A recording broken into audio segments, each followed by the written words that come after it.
Let's Feed Africa, the only show where we ask tough political questions like, will Uganda finally see a peaceful transition, or should we all just start charging rent to President Museveni, since he has basically been living in the State House longer than some Ugandans have been alive?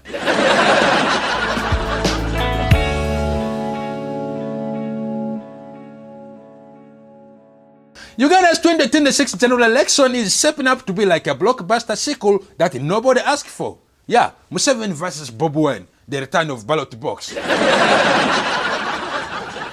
And tonight we are breaking down what could go right or very, very wrong. No prophecy, just history. So if President Museveni wins again, what could happen? Good things first, because my pastor says I should try optimism for at least 30 seconds. So what could go right? So what could go right? Number one, stability. The African political textbook version. Africa has seen long-time leaders who have at least kept the country from exploding. Think Paul Biya from Cameroon. Yeah, okay, that's a bad example because Cameroon is actually half exploding. What about Paul Kagame? Yeah, long rule, but also long roads. Yeah, long fiber cables and long speeches. Very long speeches. Yeah. Museveni's win could mean continuity, fewer surprises, and economic projects continuing. You know, the usual, the same government, the same policy, the same slogan, and the same explanation for every crisis. It's the Western, the foreigners. And the second thing that might go right is that the regional security cooperation might stay steady, because Museveni is basically the neighborhood watch chairman of East Africa. Yeah, whenever there's trouble in DRC, South Sudan, Somalia, the UPDF is like, say less, we're coming. So yes, Museveni's victory means the region knows what to expect. But what could go wrong? Number one, the African overstakers. History shows that when African presidents stay on power for too long, three things happen. One, the opposition gets angrier, and two, the youths get louder, and three, the president gets constitutional amendment. And we have seen it happen. Mugabe tried it and it didn't end well. Omar al-Sabah tried it, it definitely didn't end well. Yahya Jammeh tried it and the Gambia told him, pack your bags, sir, and leave. Out. If President Museveni wins again, Uganda risks the classic long-time leader problem, overconfidence at the top and over-frustration at the bottom. And that combination is basically political TNT. And the second thing that could go wrong is stifled democratic development. Africa has shown that when the same leader stays on power for too long, institutions become softer than chapati left under the sun. Yeah, courts soft, parliament soft, electoral commission very soft like marshmallow, sweet, fluffy, and always bending towards the heat. Yeah. Uganda could end up in that cycle where the state stays strong, but the democracy stays weak. But if Bobi Wine wins, what could happen? Now, this is where things get interesting. For the first time since 1986, Uganda could see a new face in the State House, a musician turned president. Africa has had a soldier leader, a professor leader, a pastor leader, but a musician leader? The closest example is Liberia's George Weah. And after his first time, the voters told him, please, stick to football. Thank you. Yeah.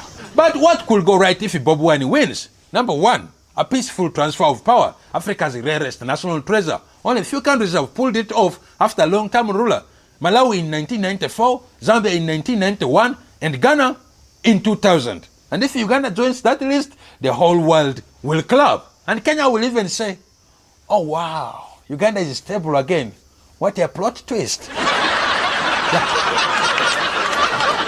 The second thing that could go right if Bobi Wine wins is generational shift. Youth-led governments are becoming trend. Senegal just did it.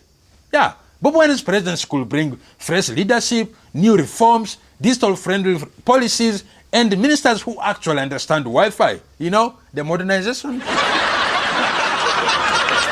The third thing that could go right if Bobi Wine wins is human rights improvement. Bobi Wine's whole brand is freedom, democracy, and respecting rights. If he sticks to it, Uganda could become an East African role model, like Rwanda, but with fewer recipes. But what could go wrong if Bobi Wine wins? Ladies and gentlemen, African political history says change can be messy. So what could actually go wrong if Bobi Wine wins? Number one, resistance from the old guard. Remember when NDC beat in the ruling party in Ghana? Or when Jonathan beat Yar'Adua's political network in Nigeria? Or when Sudan tried reforming after Bashir? Transition is never smooth. Uganda has a powerful military and security structure that has known one boss for nearly 40 years. A Bobi Wine's win could bring frictions like, who is this young guy giving us orders? Where is his military background? Does he even know how to use walkie-talkie? And the second thing that could go wrong if Bobi Wine wins is the expectation pressure trap. When an opposition leader takes power in Africa, citizens expect a miracle in week one. Like, where are the jobs? Where is the security? Where is the new currency? And why hasn't corruption stopped? And why hasn't Lake Victoria started producing Wi-Fi? Wi-Fi! Lake Victoria! And if a change doesn't come soon enough, the same crowd cheering today becomes protesters tomorrow. And the third thing that could go wrong if Bobi Wine wins is economic turbulence. Investors get nervous during major transitions, and Uganda's economy might wobble before it stabilizes. History shows us this. Zambia felt it after Lungu left, Malawi felt it after Banda left, and Zimbabwe still feels everything. Yeah. So what does African history teaches us? It teaches us that leadership matters, but the system matters more. Museveni's win could bring stability but risks stagnation. Bobi Wine's win could bring change but risks instability.